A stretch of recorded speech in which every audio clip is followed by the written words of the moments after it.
হুগলি গ্রামীণ পুলিশের সহযোগিতায় এবং খানাকুল থানার ওসি মুন্সি হামিদুর রহমানের নেতৃত্বে খানাকুল থানার পক্ষ থেকে সেভ ড্রাইভ সেভ লাইভ কর্মসূচি পালন করা হলো।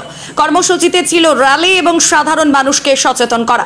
র্যালি শুরু হয়েছিল রামনগর অতুল বিদ্যালয় থেকে খানাকুল বাস স্ট্যান্ড এবং খানাকুল বাজার হয়ে আবার রামনগর অতুল বিদ্যালয় ফিরে এসে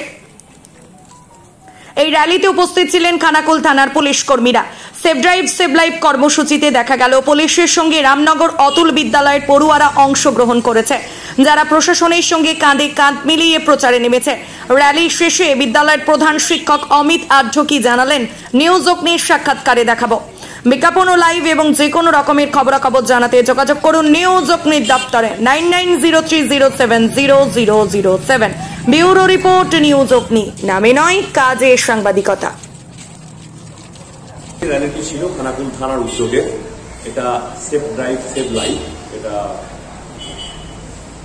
বর্তমান যুগে খুব গুরুত্বপূর্ণ একটা অংশ, আমাদের পার্ট অ্যান্ড পার্সেল হয়ে গেছে এবং আমাদের প্রত্যেকের ক্ষেত্রে রাস্তাঘাটে চলাচল করার সময় খুব সাবধানভাবে চলাচল করতে হবে এবং যে সমস্ত গাড়ি চলাচল করে তাদের হেলমেট করা উচিত।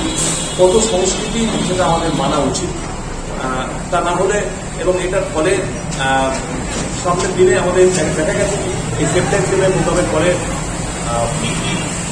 দুর্ঘটনার সংখ্যা কমেছে এবং এটা সাধারণ মানুষ যদি আরো ব্যাপকভাবে প্রচার করতে পারে এবং সাধারণ মানুষ যদি আরো ভালোভাবে গ্রহণ করতে পারে তাহলে কিন্তু আমরা একদিন পৃথিবী একটা পাবো যেখানে ভারতবর্ষ আমরা পাবো, আমাদের রাজ্য পশ্চিমবঙ্গ পাবো যেখানে কোনো দুর্ঘটনা থাকবে না।